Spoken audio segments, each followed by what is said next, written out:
আসসালামু আলাইকুম ওয়া রাহমাতুল্লাহি ওয়া বারাকাতুহু। আহলান ওয়া সাহলান ওয়া মারহাবান বিকুম ফি রিহাবিল লুগাতিল আরাবিয়াতি।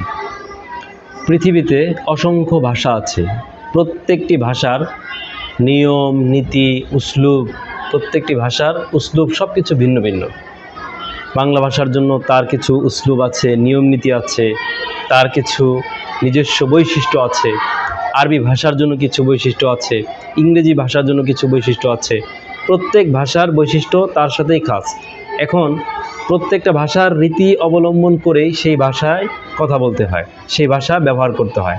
ধরুন আপনি আরবি ভাষায় কোনো একটি মনের ভাব প্রকাশ করতে চাচ্ছেন, তাহলে সেই মর্ম, সেই ভাব আরবি ভাষায় কি উসলুবে, কোন পদ্ধতিতে, কোন রীতিতে প্রকাশ করতে হয় সেটা জানতে হবে।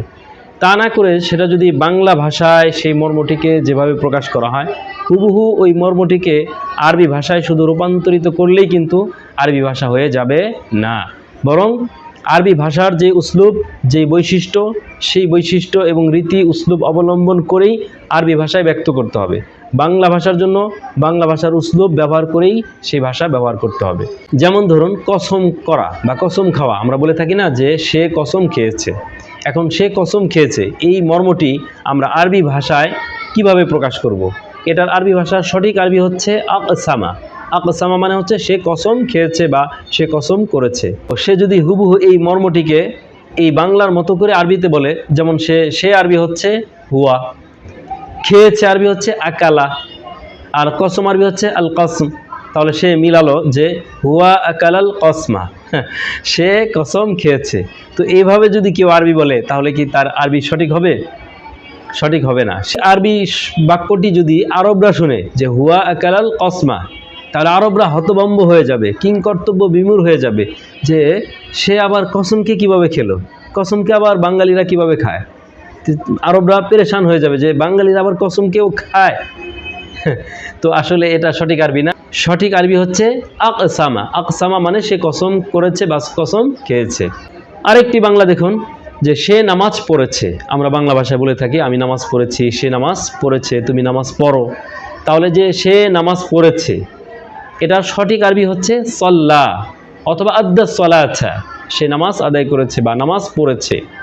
এখন নামাজ পড়েছে এটিকে কেউ যদি হুবহু এই বাংলা থেকে আরবি তৈরি করে যে সে মানে হুয়া, পড়েছে মানে করা, নামাজ আরবি হচ্ছে সলাত, আর সেভাবে মিলিয়ে বলল যে হুয়া করা সলাতা, সে নামাজ পড়েছে, এভাবে যদি বলে তাহলে কিন্তু তার আরবি সঠিক হবে না। আরবরা তার আরবি শুনে হতভম্ব হয়ে যাবে যে আন্নাসু ইয়াকরাউনাল কিতাব, আন্নাসু ইয়াকরাউনাল মাকালাত ওয়াস সুহুফ।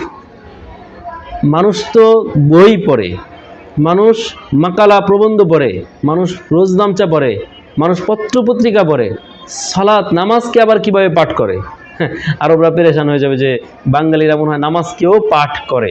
আরবরা শুনে তার মর্মটাকে বুঝতে পারবে না। আমরা যখন আরবি ভাষায় কোনো মর্ম প্রকাশ করতে চাইব, তখন আমরা আরবি ভাষায় সেই মর্মটিকে কিভাবে ব্যক্ত করতে হয়, কোন তাবিরে, কোন উসলুবে, সেটা আমাদেরকে জানতে হবে।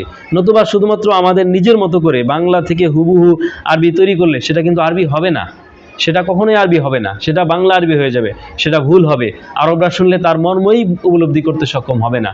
এজন্য আমরা আরবদের ব্যবহার শিখে শিখে, অর্থাৎ ফাসিহুল লিসান যারা আরব আছেন, আরবি ভাষায় দক্ষ আরব যারা, তাদের মুখ থেকে আমরা শুনবো এবং তাদের লেখা পড়ে আমরা এই তাবিরগুলো শিখব। অথবা আরবি ভাষায় দক্ষ যারা আছেন, বিশেষজ্ঞ যারা আছেন, আরবি ভাষায় অনেক জ্ঞান অর্জন করেছেন, তাদের কাছ থেকে, তাদের সোহবত থেকে, তাদের বলা থেকে, তাদের লেখা থেকে আমরা এই উসলুবগুলো এবং এই তাবিরগুলো শিখতে পারি এবং শিখে শিখে আবার আমরা ব্যবহার করতে পারি। এভাবে ইনশাল্লাহ আমাদের সঠিক আরবি শেখা হবে এবং সঠিক তাবির এবং সঠিক উসলুবে আরবি ভাষায় ব্যক্ত করার দক্ষতা আমাদের তৈরি হবে ইনশাআল্লাহ। শুকরান লাকুম জাজিলান। আসসালামু আলাইকুম ওয়া রাহমাতুল্লাহি ওয়া বারাকাতুহু।